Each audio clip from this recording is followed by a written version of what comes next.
تو میرے بھائیوں یہ دنیا دھوکہ ہے، دھوکہ ہے، دھوکہ ہے، یہ کھیل تماشا ہے۔ اصل آخرت ہے، اصل آخرت ہے۔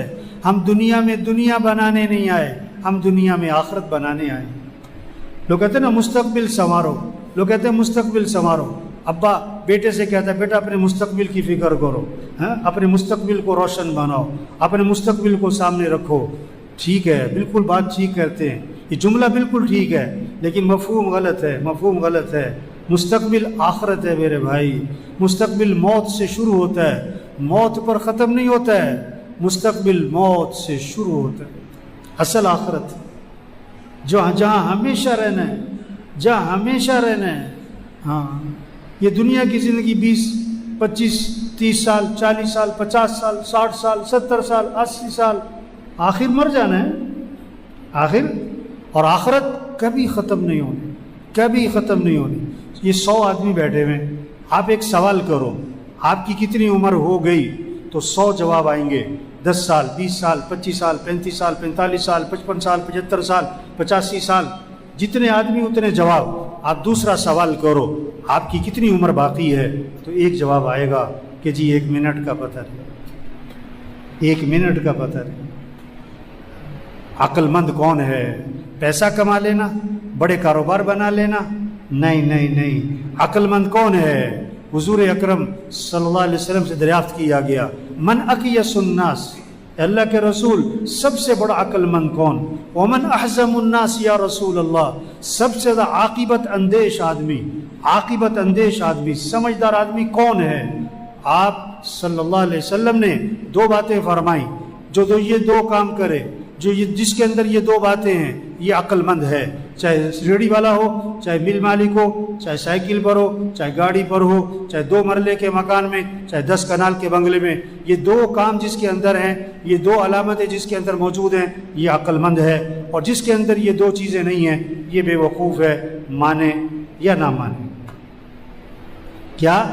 اکثرهم ذکرا للموت واکثرهم استعدادا اولئک الاکیاس ذهبوا بشرف الدنیا وکرامت الآخرہ۔ جو موت کو کثرت سے یاد رکھیں، جو موت کو کثرت سے یاد رکھیں کہ مر جانا ہے، یہ دنیا چھوٹ جانی، یہ گھر چھوٹ جانا، یہ کپڑے اتارے جائیں گے، نہ اترے تو کینچی چلے گی، کینچی چلے گی، یہ گھر چھوٹ جانے، چاہے 10 لاکھ کا مکان، چاہے 10 کروڑ کا بنگلہ، یہاں سے جنازہ اٹھ جانا ہے۔ جو موت کو یاد رکھے۔ دوسرا، جو موت کی تیاری کرے، کثرت سے موت کی تیاری کریں، ان اعمال میں لگیں جو قبر میں کام آئے، جو قیامت میں کام آئے، جو آخرت میں کام آئے۔ یہ دنیا، یہ پیسہ، یہ نہیں قبر میں کام آئے گا۔ آپ صلی اللہ علیہ وسلم نے فرمایا 3 بھائی ہیں، ایک بھائی کہتا ہے میں دنیا میں تمہارے ساتھ ہوں، مرتے ہی میرا تمہارا معاملہ ختم، مرتے ہی میرا تمہارا معاملہ ختم۔ یہ کون سا بھائی ہے؟ یہ اس کی جائیداد، یہ اس کا پیسہ، یہ اس کی فیکٹری، یہ اس کا زیور، یہ اس کا مال و دولت، یہ مرتے ہی وارثوں کا ہے۔ بلکہ زندگی میں جس مرض میں موت نظر آ رہی ہو، مرض الوفا جسے کہتے ہیں، جس بیماری میں موت کے آثار نظر آ رہے ہوں، اس بیماری میں آدمی کل مال میں وصیت نہیں کر سکتا۔ کیوں؟ اس میں وارثوں کا حق ہو چکا ہے، وارثوں کا حق اس میں آ چکا ہے۔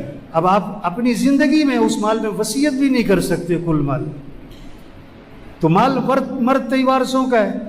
دوسرا بھائی کہتا ہے میں زندگی میں تیرے ساتھ ہوں، مرنے کے بعد تجھے غسل دوں گا، کفن دوں گا، جنازہ پڑھوں گا، اور قبر میں تجھے دفن کروں گا، اور دفن کرنے کے بعد میرا تیرا معاملہ ختم۔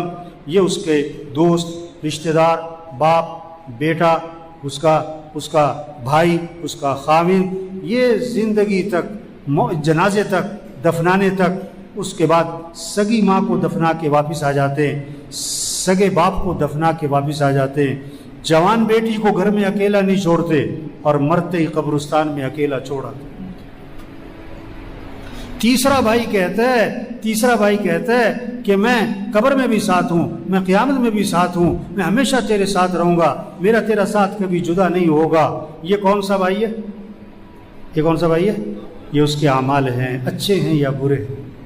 یہ اس کے اعمال ہیں جو ہمیشہ اس کے ساتھ چلیں گے، ہمیشہ اس کے ساتھ چلیں گے۔ تو حقیقی بھائی کون سا ہوا؟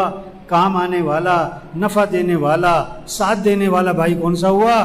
اعمال ہیں۔ اور